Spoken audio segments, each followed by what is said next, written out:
Jimmy Valiant, professional wrestler, the Boogie Woogie Man. Come on, people, my brothers and sisters, don't you dare miss Chris and Mike at Body Slam, the competition.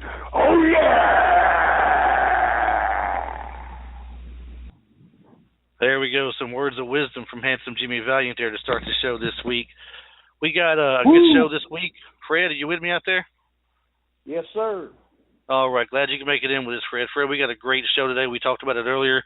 Hopefully the fans will take it as a treat as well. We got none other than the superstar Bill Dundee himself. We're talking about a legend in the Memphis area, the Mid-South area. Been with the Crockett family and wrestled there for a little bit. Bill's been all around and done everything there is to do, and we're going to talk a great bit with him today here. And we're going to bring him in here, Fred. 1 second here. Bill, you with me? Yeah, Chris. Yeah, Fred. How y'all doing? Doing great, thank you. Doing really Fred, good, Phil. Well, sorry, good. Fred. Go ahead. Well, I just letting him know that I was doing really good. Really good. Okay. I'm glad to be on the show with you. It's a privilege All right, and an sorry. honor. I didn't mean to step on you, Fred. I didn't know you were saying something. I heard a little bit of it there. We want to just jump right into it with you there, Bill. Fred, you got a question you want to throw in there first to him? Yeah, I would like to ask Bill, what was his favorite area to work?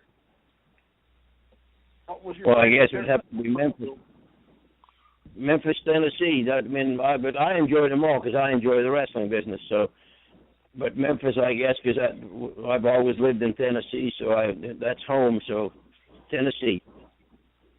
Cool. My favorite place to go. Well, now we know we know you've been all around, and we mentioned it earlier that you did some with the Mid-South and Bill Watts and everything, and you were with the Crockett's for a little bit as well. I think you were with the Crockett's twice, weren't you? Once wrestling and once managing, or was that in the same time frame? It was all WCW. It was the Crockett's and then WCW. It was all technically the same thing in the end, but yeah. So yeah, I worked in the office over there, and then I managed Lord Steven Regal for WCW. Now, did you like the managing role though, or did you prefer just to be wrestling though? No, I liked being on. Yeah, it was nice. Like I said, I enjoy the wrestling business, all the aspects of it. If I had the referee, if that was all I could be doing, then I would be quite happy to be the referee, just because it would be in the ring and be in the wrestling business. So, I mean, I didn't get bitter getting older. I know none of the things. I still enjoy it. I enjoyed it when I started in 1962, and I still enjoy it. So that's what I wanted to do, and I've been lucky to be able to do it all them years. So you started in 1962, Bill? Yes, sir. Do you mind telling me who trained you? Me. No, I started off. I'm a kind of like Ronda Rousey. I started off in the judo business, and my uncle had a judo school, and I started judo. And there was two guys that used to wrestle on TV. I saw them, and they came to his school one time to work out on the mat. And I thought, damn, they're professional wrestlers. I can do that. So I got talking to them. They said, well, you're a little too small, actually. But anyway, a gentleman by the name of Ken Fuhrer, he was an Australian wrestler. He's the one that broke me in the wrestling business. But if you've done any kind of athletics like judo or that type business, it's much the same. So I knew I could be a professional wrestler just by watching it, and then I went and learned from Ken Fuhrer, and he got us booked here in 1975. Bobby Shane came to Australia in 1975, and he got us booked for Willis Welsh with Jerry Jarrett was the booker in 1975, and George Barnes and I came over here, and I've been here ever since. So that's how I got to America. And just to clarify that, was that the King Bobby Shane? Yeah, he was the first king I saw. All right. Yeah, he was the king of wrestling. Lawler used to just be the king of Memphis, then it graduated to the king of wrestling. But the first king I saw was Bobby Shane. That's right. Now, if did you watch any of today's wrestling that they have on TV? Or do you keep up with any of the WWE or the Ring of Honor people, anybody like that? If so, what's your opinion on the new product they have today? They do what they do, and I did what I did, and No, I don't watch. I couldn't tell you who's who. I don't know. I watch MMA fighting now, but I don't know nothing about professional wrestling with WWE. Chris, who does that sound like? I'm sorry, Fred? Who does that sound like? What Bill just said. Are you referring to when we had Bobby Fulton on the show? Yeah, Bobby Fulton and myself, really. Well, yeah, you don't. Fred doesn't keep up with much of today's stuff either. We have to keep him informed of what's going on, keep him relevant and everything.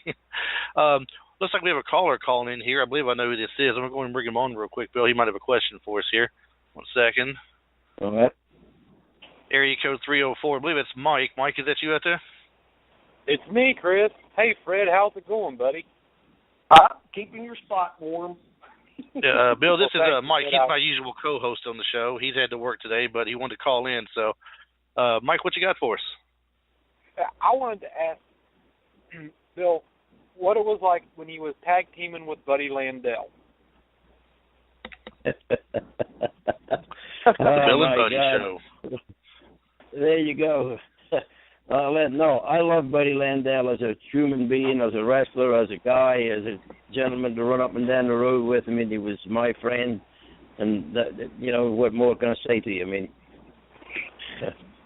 was he always sometimes on the wild side of life? Yeah, a little bit, but he was a good guy, and he loved his wife and his kids and all that. So I mean, you're never going to knock Buddy Landell to me. So if anybody knocks him, they didn't know him. So.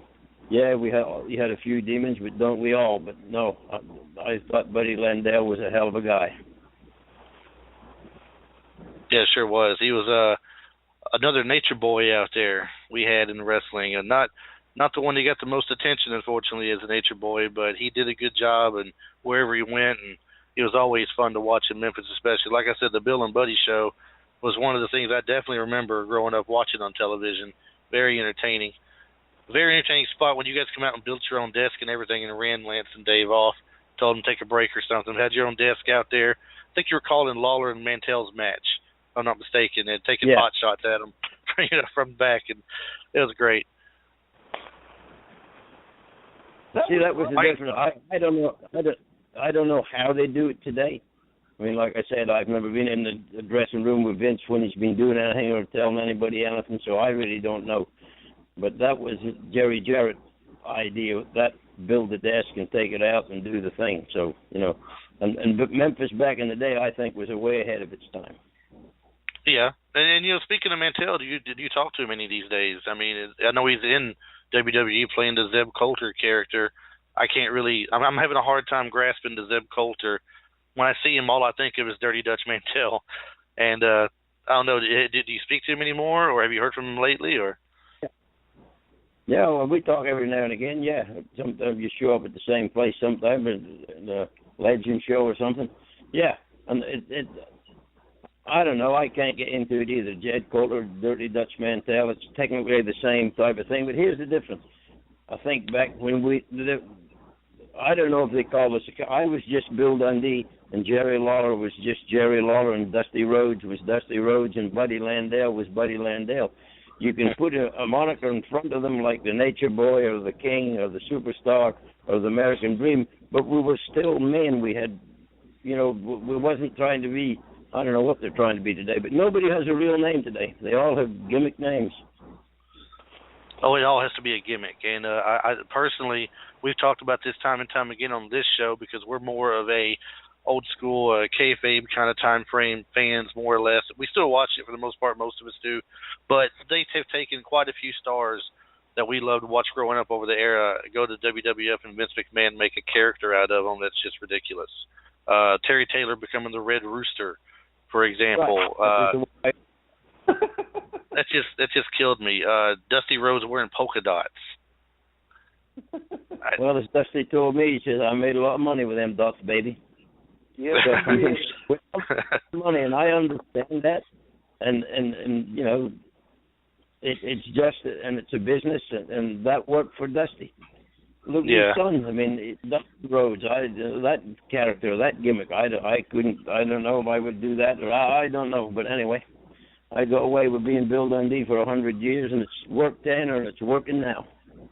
Well, it better be a good bit of money for me to pull a gold dust. It better be a lot of good money for that. I can't really go that route either. But it's worked for him over the years, I guess. He's got his recognition, and he may have gotten more recognition with that than he did as Dustin Rhodes. I don't know. Hard to say. He didn't go long enough as Dustin Rhodes to really make a point with it. So. And the other thing is, here's the other deal. Maybe Vince was smarter than we all were. When you're trying to follow the American Dream, Dusty Rhodes as your dad, you got a hell of a set of shoes to fill. So maybe it was better off that you can be something else. Yeah, very true. No, like Fred just said, you don't want to be in the shadow. You want to be on the kind of put him in the spotlight on his own somehow, not let people think, although most fans, knew kind of they knew who he was and everything. But for the same time, when you market somebody as a certain thing, eventually people are going to start referring to that person by what he was before. So it is smart marketing. Mike, you have any more? You have another question while you're with us here? I'm just going to kick back. I'm going to let Fred take the reins. I'm going to enjoy the show here. I'm going to stay on the line just in case something else pops in my head. But you guys go. Fred has earned a spot in the co-host seat. I'm just going to be a listener and I'll kick around as long as I can. Well, you let us know if you do. Fred, go ahead. You got one for us? Okay, Bill. I want to talk to you a little bit about the 70s. I'm sure you've wrestled thousands of people in what I call one of the most underrated careers ever. In the 70s, when you first, I guess you were tagging with Jimmy Valiant, and you were wrestling Dr. D, David Schultz, and Dennis Condrey here in Louisville and Memphis. How was David Schultz difficult to work with? No. David Schultz is a hell of a worker and a hell of a guy. Yeah, I mean, I got along with David Schultz. So Dr. D, well, yeah, that's another story how he got that name, but that's, so, no. Conrad and Schultz was a hell of a team, and me and Lawler worked against them, and me and Big Bad John was, but anyway, yeah. No, I enjoyed working with him. He was very easy to work with. That's pretty cool. And you just mentioned Big Bad John. What a huge man. Yeah. That guy, huge. I just watched a promo with him and Lance. And about the only thing he said was, yeah. Yeah, I met Big Bad John in Australia when they brought him to Australia. Jim Barnett was the promoter in Australia. He came over in about 64 or something like that, the early 60s, and they brought the Georgia Championship Wrestling, but they just called it Championship Wrestling when it got to Australia. And he brought Big Bad John, Curtis Arquette, Mark Lewin, Skull Murphy, Brute Bernard, Sam Maneker was the announcer. So it was they had a hell of a team of talent. So when I started watching all them guys, and then you got advice from them, you had to learn something. So basically, your internship was on the road or in the ring? Say that again. Basically, your internship was on the road or in the ring. You learned a lot of stuff from the guys traveling up and down the road with them. Yeah, but they had to like you. And it's still the same today. If somebody knows this business, takes a liking to you, and then tries to explain it to you, it makes it a whole lot easier. You don't invent the wheel. You don't do this by yourself. Somebody has to like you. Red Bastien told me a lot of the things. Bobby Shane was the one that brought us from Australia to here. Mark Lewin. Them guys were all on top all over the world back in the day.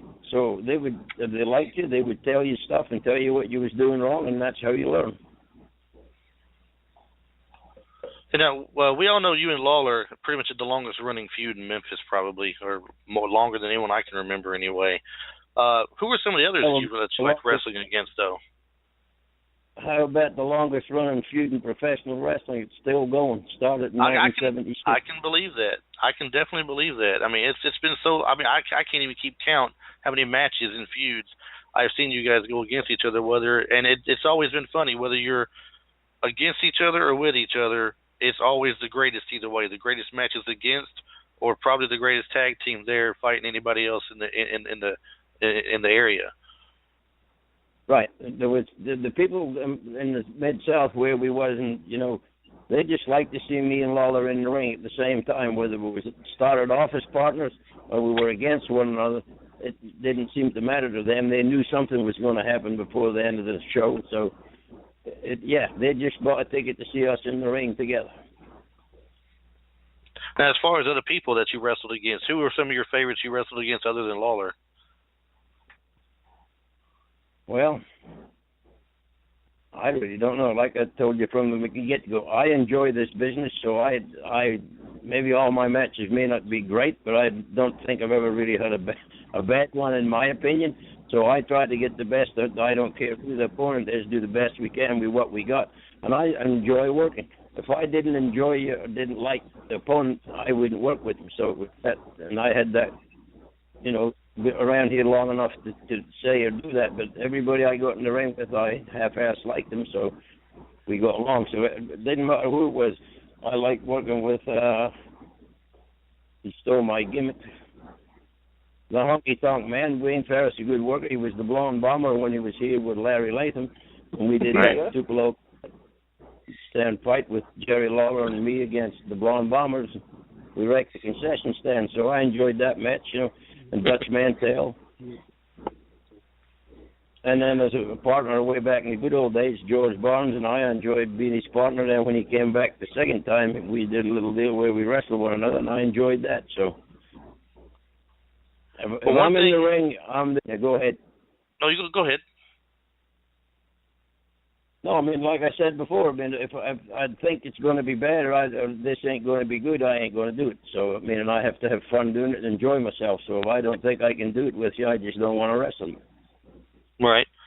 And one thing I think Fred will probably agree with me here on, when it comes to watching the Memphis wrestling, no matter what you called it at the time, CWA, USWA, whatever it may have been called, it was probably some of the best wrestling we ever seen growing up. Because it's not like it was about a bunch of high spots, high flyers, and acrobatics and things. You just had guys come out and punch each other in the mouth, more or less, and who can be the bigger man, it seemed like. And you had a lot of great tag teams come through there. A lot of great names came through there.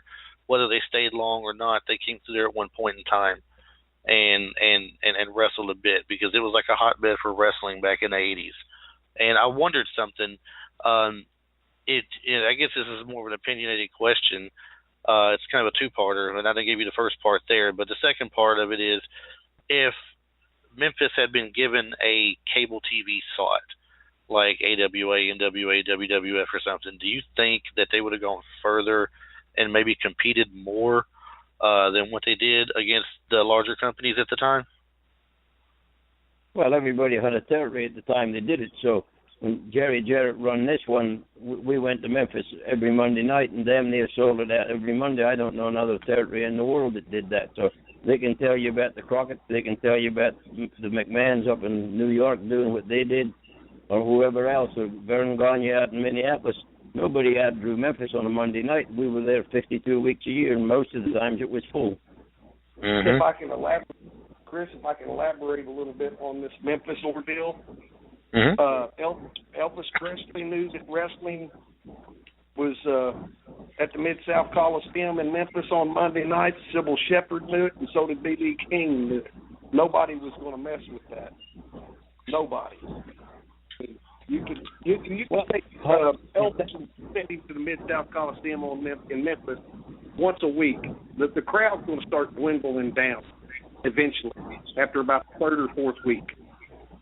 Those guys sold that place. How many times, Bill, do you think? Just give me an estimated. For how many times do you think you and Lawler sold out the Mid-South Coliseum?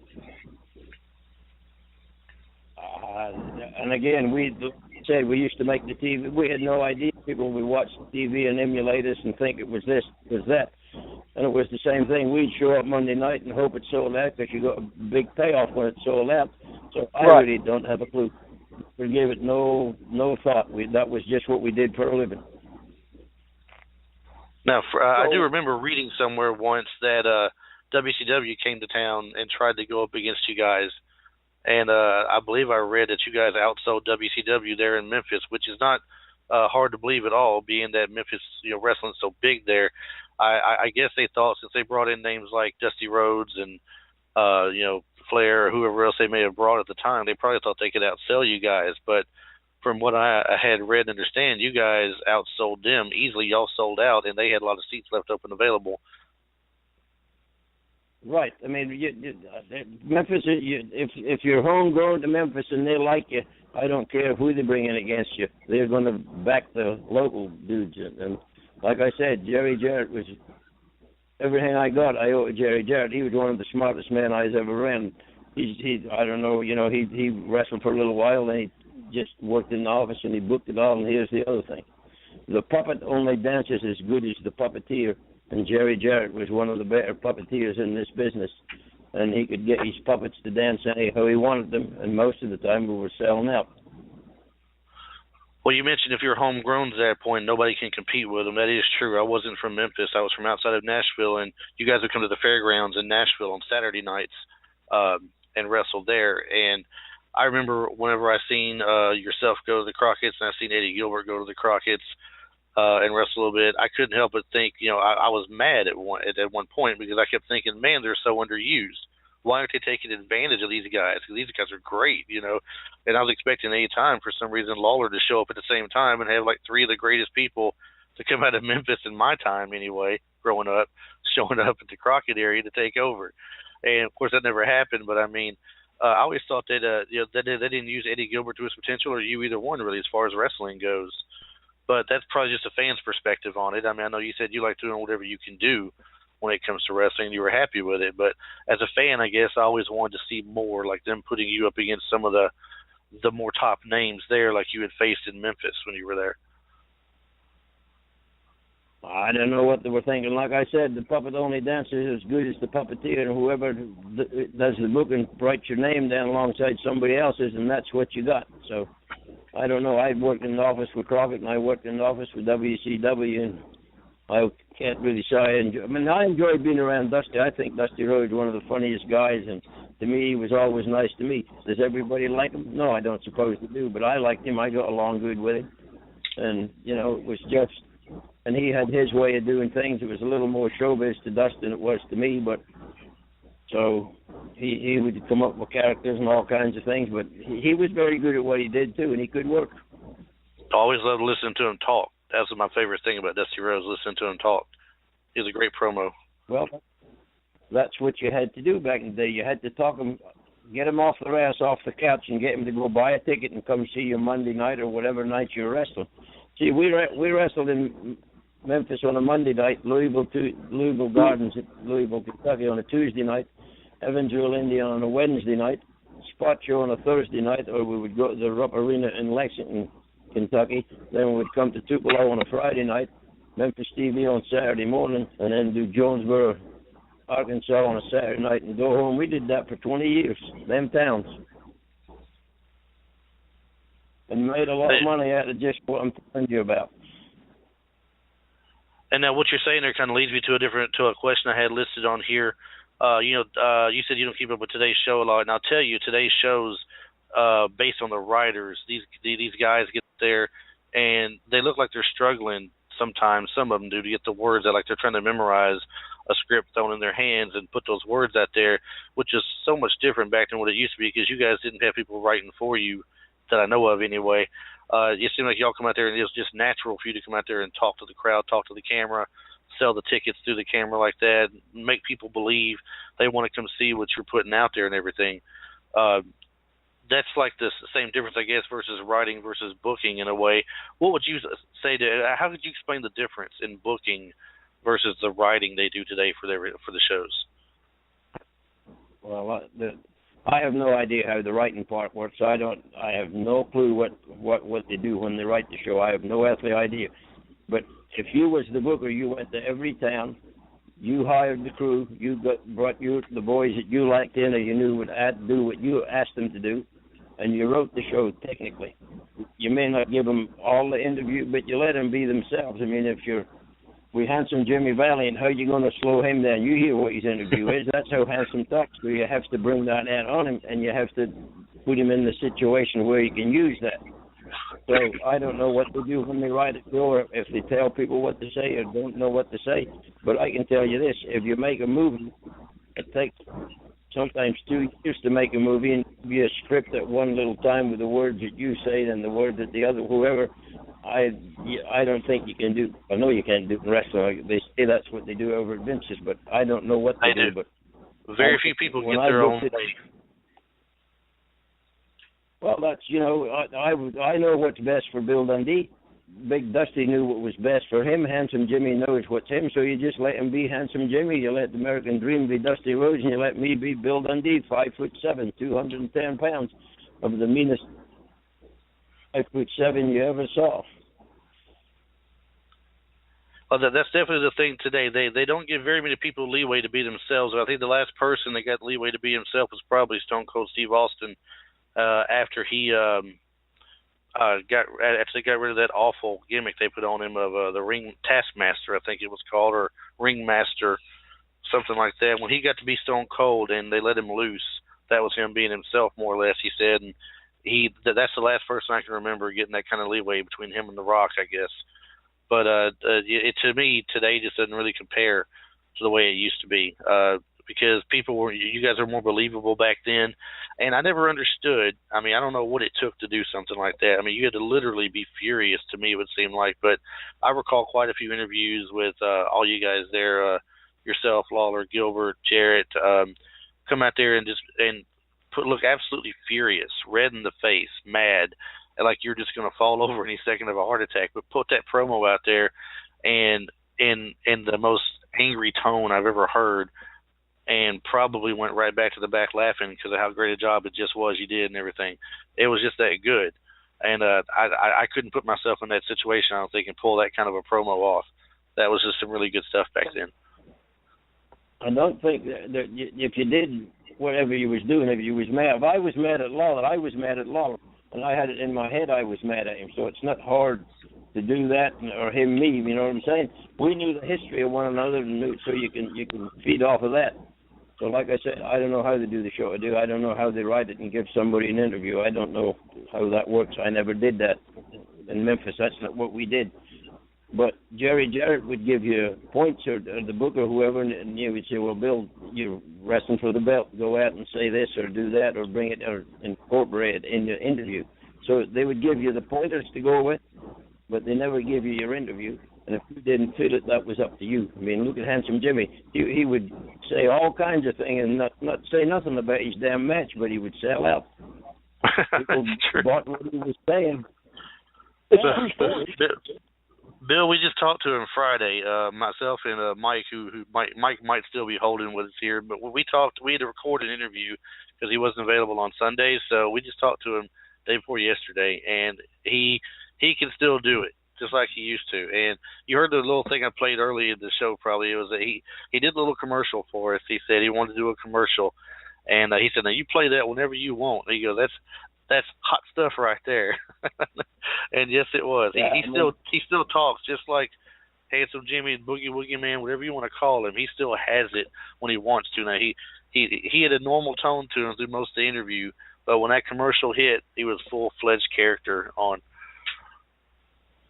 Well, Handsome was one of the few guys that I knew when the red light came on, he would turn into something different. Jerry Lawler is Jerry Lawler 24 hours a day. Bill Dundee is Bill Dundee 24 hours a day. And if you get a fired up interview, that's one thing. But Handsome turns into a whole different kettle of fish. He sits and dips snuff when he's not talking on the TV or if you're in the day. He's the quietest man I've ever been around in my life. He don't say nothing. And if you hear his promos, that makes you feel hard to believe when you hear that, because you think he'd just be that kind of person 100% of the time, all hyped up and ready to go. Yeah, but that's not it. He turns it on and off with a camera on the light on the camera. So, but it works for him. I couldn't do it that way, but that works for him. So Fred, you got something for us? Yeah, I was wanting to ask him if he could tell me. Do you have any stories, Bill, on Tony Charles. I was privileged enough to watch a couple of your matches with Tony Charles, and they were just fantastic. Well, Tony and I we never hung around together. We clicked in the ring. We could wrestle. He liked to do that scientific type wrestling. I like to do it. He's from Wales. I'm from Scotland. We both kind of grew up learning that style of working. So apart from that, I never really was around Tony, so I can't really tell you much about him away from the ring. I just wanted to let you know that your matches with Tony Charles were my favorite of all time. Well, they were my favorite. Yeah, I mean, I enjoyed doing them, and I think Tony enjoyed doing them. Billy Robertson was another one you could do Billy that Robertson. with. I mean, yep. Yeah. And that was a tough dude. Well, both tough dudes. Very, very tough guys. When the CWA produced their world championship, the CWA World Heavyweight Championship, do you remember, Bill, who was the very first champion? Yeah. The same guy that put it together to be the world champion, Jerry the King Lawler. Okay, all right. So the story is true. I often wondered if that story was true. Okay. Cool. Yeah, I mean, that was he owned part of the company by that time, and they wanted to have a world champion. So you had to put up money to get that one away from Jimmy Crockett, and he put the money up for Flair to have it. That's why he had it so friggin' long. Nobody could afford the damn deposit on the belt. What was it, $25,000, Bill? Something like that, they said, yeah. All right. Wow. So I never heard that before. That's interesting. I never knew that. What, there was a deposit on the belt? Deposit on the belt? I'd honestly never heard that before. I really have not. I mean, as long as I've been watching wrestling, I've never heard that you had to put a deposit down on the belt to get a chance at, to hold the belt and everything.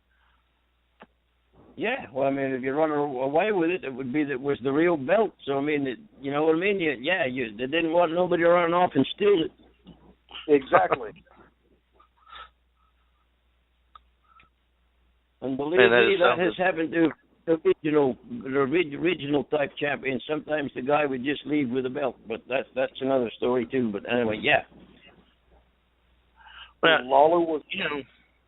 Go ahead, Fred. So Lawler was the very first one. And I don't remember, Bill. It's been a minute or two. Did you ever hold that title? I don't think so. Okay. No, I don't think I ever got to hold it. No. And I'm not dogging it out, but Bill, that was the ugliest belt I've ever seen in my life. I'm just saying. It looks like Jerry Lawler. I think he designed it. No, I don't know. Yeah, you're right. Well, that's great, Fred. Thanks a lot. Now we'll never get Lawler on the show. You just dissed his belt. That's great. You'll get him. Hey, Bill, I was wondering, growing up and seeing all the different places there were, I grew up watching you guys, of course, WCCW, Texas Wrestling, Mid-South when it was Bill Watts. You had the Crockett's. You had, of course, McMahon, Vern Gagne, all these places. It seemed like when it come to superstars of the 80s and early 90s, we'll say mostly superstars of the 80s, though, there were so many that came out of Memphis to me. And I don't know, I'm sure they probably wrestled somewhere else before they came there. I don't know everybody's tour duty that they did and everything, but I remember I started watching probably as early as 78, 79. I was born in 73, so 5 or 6 years old watching. You got Bobby Eaton down there and Coco Beware, Dennis Condrey, and of course Bobby Eaton and Dennis Condrey went on to become the Midnight Express with Jim Cornette, which is I think one of the greatest minds in wrestling, probably Jim Cornette. I love Jim Cornette. But you have people like Rick Rude come through there. And, No, he was very good at what he did, but it was somebody else's brains when he started. Yeah. I remember he started taking, he was a photographer when he started, right? Right. Taking pictures of you guys there. And I'm not sure how he... What? I'm not sure how he actually got into managing or anything like that. I know he eventually broke into managing but I don't know his story behind that. I knew he took pictures of you guys and everything, but I do remember when he first started, he come out trying to get Lawler first, and then when he wasn't successful there, he tried to get you, and you turned him down and said, "You're number one, you're nobody's number two." And then he kept going on trying to get people, and finally brought some people in, I think. But he, later on in the years, as he went on, it just seemed like not only was he a good talker and everything, but he just seemed to know what was right, for wrestling and everything. Okay, let me tell it to you how they know that it's right. I've just told it to you before. The puppets only dance as good as the puppeteer. Do you know what that means? Right. You got someone in control of you first. Someone teaches you first. Somebody else is pulling the strings and the little puppets dancing. And Jimmy Cornette's mother and Christine Jarrett were good buddies in Louisville, Kentucky. Jimmy was a little pudgy kid that used to hang around and take pictures. And the boys would buy the pictures off him, and he would take them to the Memphis end. So then, Jerry Jarrett, this is a true story, but Jarrett will not admit to it, but this is exactly true how he got into the wrestling business. Jerry Jarrett didn't particularly care for him. And he said, I wonder if he could be a manager, and maybe the fans would kill him. He said, because if he gets as much heat for them as he does with me, maybe they'd kill him. I said, Jerry, that's a little heavy. So anyway, we had to go talk to his mom. Oh, wow. So you're laughing, but that's a fucking true story. Well, it's great though. I mean, I can see that being said. That's why it's so funny. And he did. It seemed like when he first came out, he could draw a lot of heat with the fans pretty easily. It seemed like, I always thought the mama thing was just a little ploy, a little play or something. I didn't know his mother was actually good friends with the company and stuff, But I always thought that was just a part of the stuff that was written for, what you were doing week to week. No, you can't write that shit, man. So, it was just how it was. And I took him to Louisiana and made him the manager of the Midnight Express when I booked for Bill Watts. So, he'd and Bobby and Jimmy and Ricky and Robert, the Rock and Roll Express, set the woods on fire down there. With their bronze and my brains, we set the place on fire, if you know what I mean. I've read that time and time over. I've read that you probably saved the Bill Watts organization there from crumbling when they sent you there, along with the little trade you guys made for a while. I believe it's when Rick Rude and I think Rick Rude, Bundy, and somebody else came over with that trade to the Jarrett organization, and you and the other guys went over to his and said you were booking for him.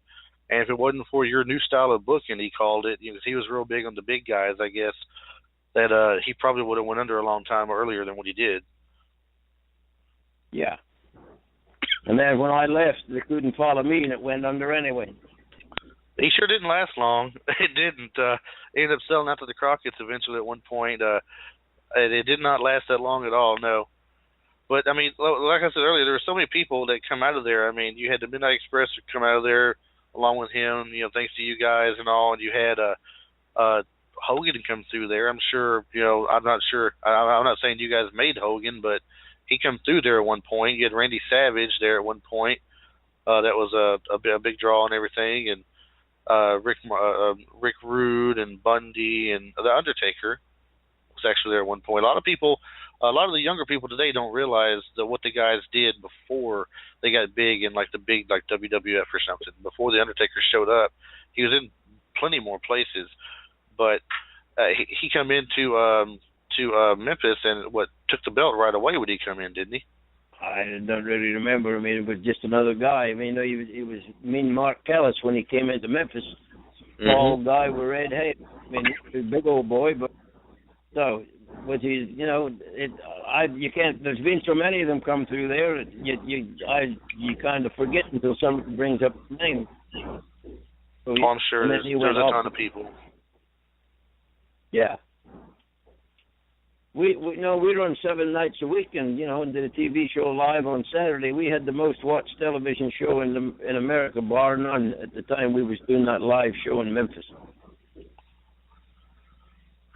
I think it's easier for the fans to look back on it, remember, because it was something that we were passionate about, and it was like a once-a-week deal to us and everything. Like you said, you guys went 7 days a week, and you seen guys come and go. You would have went down the road with guys for a bit here and there, then they'd go somewhere else, and there'd be a new batch come in, and you know, it's all understandable. It's got to be hard to keep up with everybody that goes in and out. But I just know that, you know, growing up, that was my favorite wrestling to watch because you guys had so many people come through there.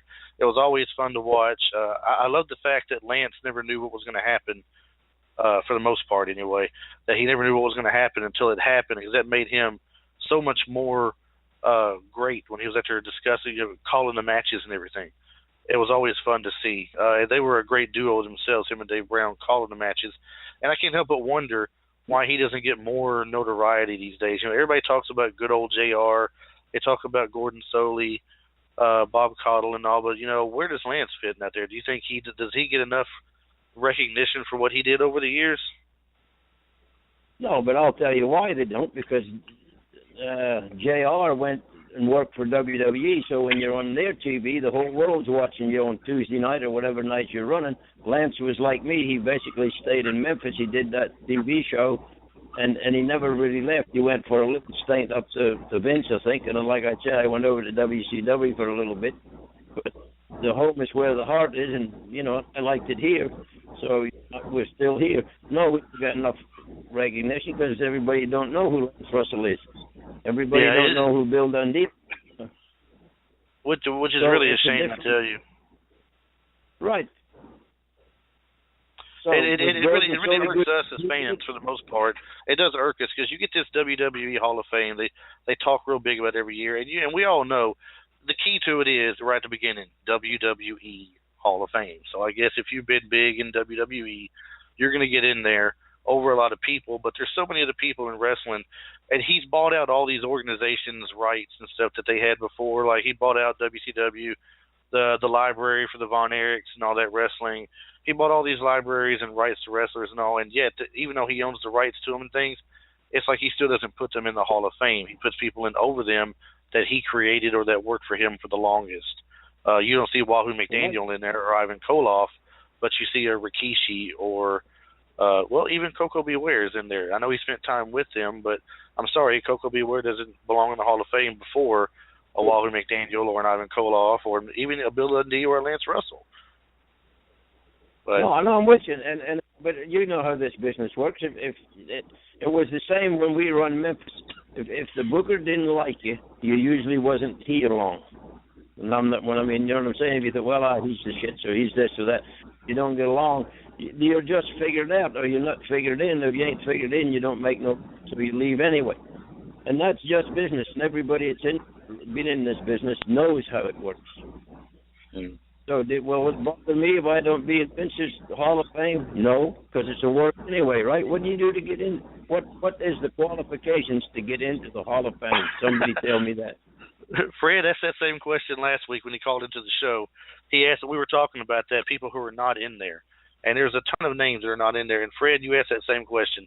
What are the qualifications to get in that place anyway? And we couldn't come up with a good answer other than Vince created him.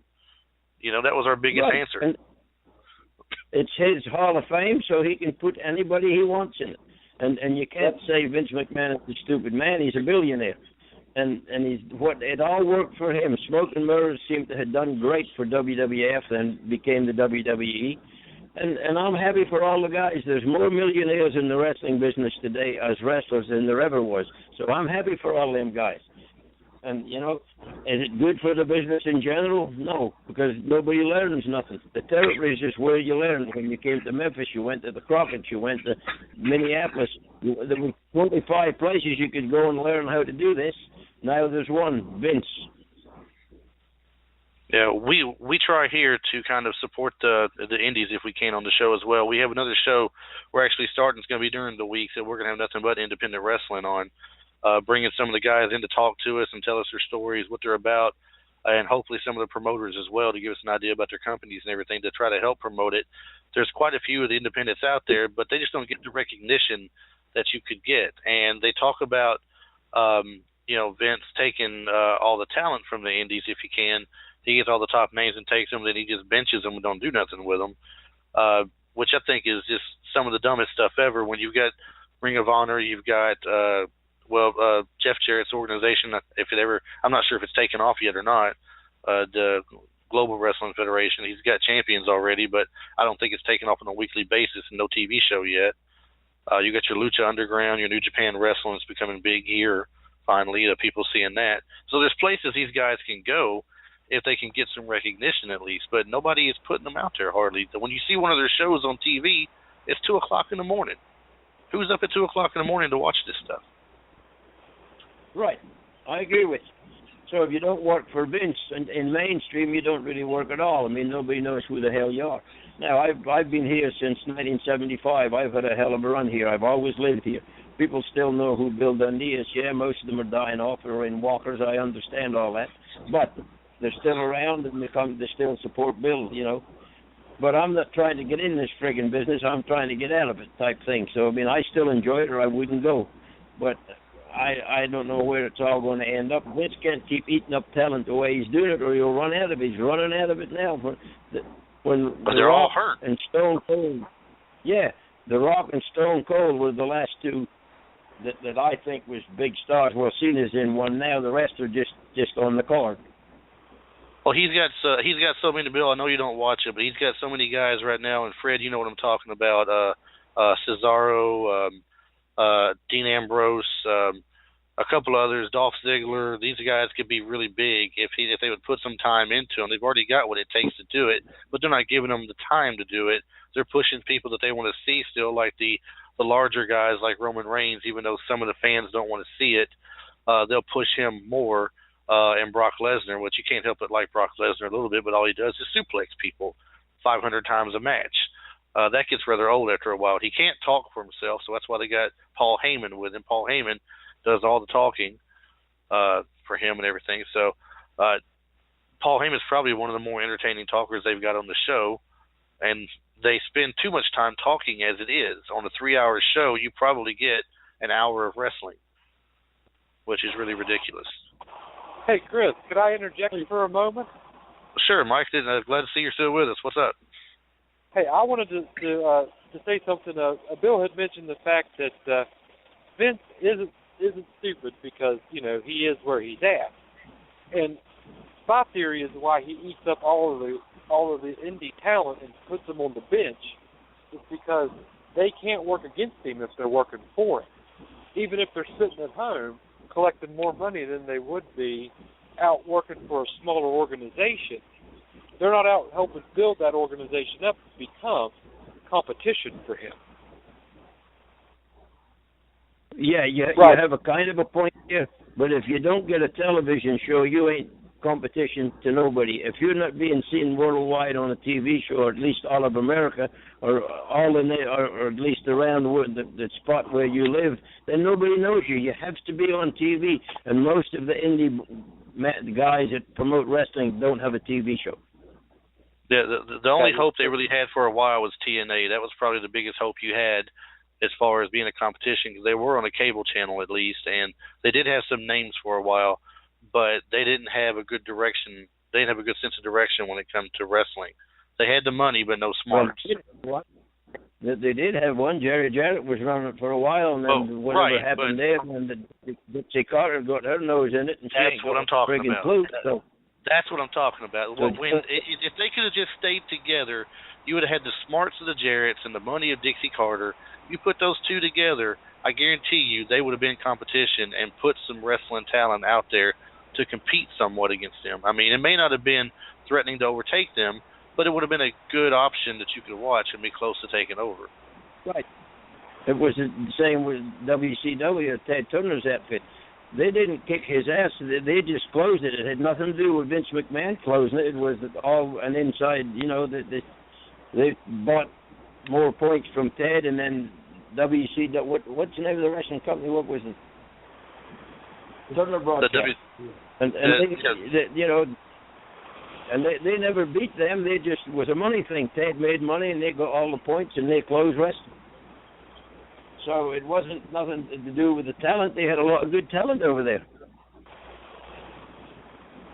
Yeah, it was kind of a sad day to see it, actually. The last Monday Nitro they had was kind of a sad thing, but at the same time, they were kind of going downhill anyway with the way they were writing it as well. That they had the NWO being the whole show, and things weren't exactly the same as they used to be. They were doing a great job for a while, and then it's like everything became NWO, and then it kind of fizzled out at that point.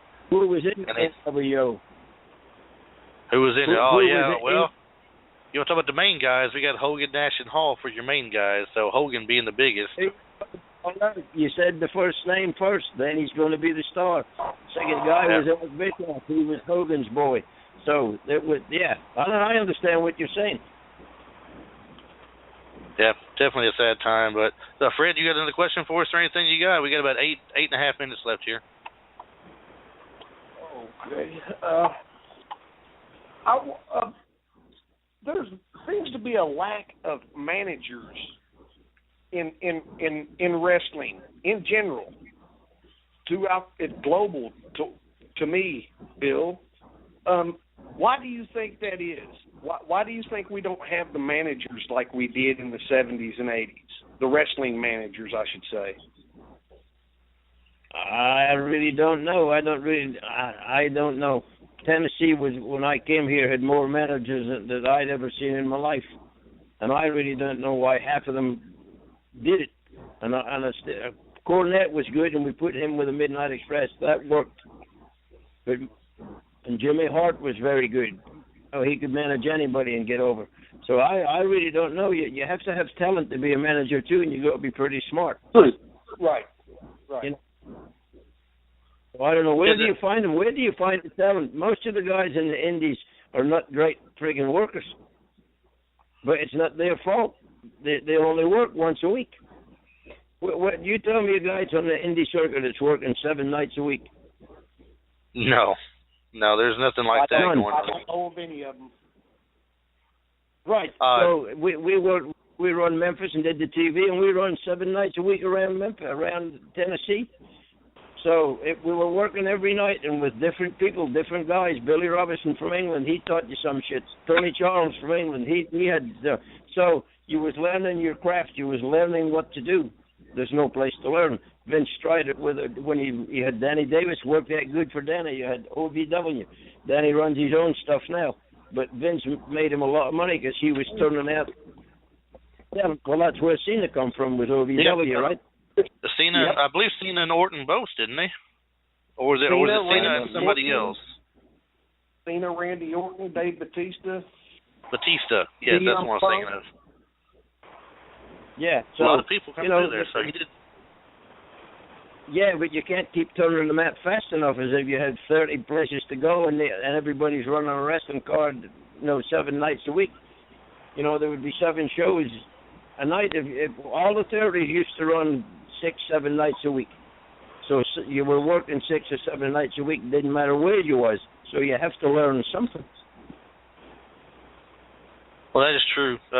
Bill, we got about, I know I told you about 45 minutes tops. I don't want to try to keep you on too much longer. I just want to give you a chance, if you want to, tell us if you got anything coming up here soon that you're going to be doing, or anything you want to put out there, your website, your book, and stuff like that. I know you got a book I've been wanting to get myself, and I keep putting it off, but you've got a website out there as well where you said some things. I bought a picture there not too long ago. If you want to tell the people about that real quick and get that in there, that way they may know where to go get some stuff for yours if they're interested. Just as soon as I find a business card so I can read it off and know what the hell I got. Yeah. There is quite a bit on there, I'll say now. You got some choices. Yeah, choices. Here we go. Bill.Superstar-Dundee. Oh, fuck, can't read my own card now. What the hell? Randy Benton. Hang on here. I got Randy Benton Hales here. He's going to read it to us. All right. Apple Glasses and Bill Dundee. It's Bill's /Superstar/Dundee/Enterprises.com. All the merchandise is up there in Bill Dundee's book. If you don't want the answers, don't ask the question. No. A fantastic wrestling book, and you can get that there. And also, Bill has a wrestling school. You can write to Bill off that website and get to him about that. We talked about earlier about developing and creating new talent. Bill Dundee is just the guy that can do it. And let me give you a number. You can call, if you're interested in the book, the merchandise, or the wrestling school, call Bill Dundee at 901-356-0387. That's 901-356-0387. And he's in South Haven, Mississippi at Faith Community Center every Friday night. So, if y'all want to call to order anything or just want to learn to wrestle, call that number and you'll get Bill Dundee. I tell you what, if I was about 20 years younger, I would say I'd be up there in a heartbeat. I don't know what I might take one fall these days and not get back up. I hear you. But I have it on there and got pictures before and things like that and everything. I don't know if you may or may not remember, we had a problem getting the picture because my payment through PayPal kept messing up, and I guess it may have been your wife I talked to, I'm not sure. We had the biggest trouble getting that payment to go through, it seemed like, and finally she said, you know what, don't worry about it. We're going to send the picture on, and about that time I was like, no, I want to make sure this goes through, and about that time, sure enough, that day it finally went through. I don't know what the holdup was, but it was something else. But my next purchase is going to be the book, though. I got the autographed picture. Next one's going to be the book for sure. So I'll let the phone number and I'll give you, and I'll sign the book and send it to you. You'd be better off dealing with Donna. She takes care of all the merchandising. So just call the number and talk to me or whatever, and I'll let you talk to her, and she'll mail it out to you. Sure will. All right, Bill, if you don't mind, I want to place you on hold for just one moment here. We appreciate you coming on with us this week and talking with us. I just want to say a couple words to you after the show, if you don't mind. So, but we certainly appreciate you coming on and giving us your wealth of knowledge of the business and everything. It was a very fun interview. You have no idea how much it means to all of us to be able to talk to you. So thank you so much for coming on the show today. All right, my pleasure. Y'all keep the good work. Thank you, mate. You take care. All right, thank you. And hold on one second. I'll be right with you here. Okay, gotcha.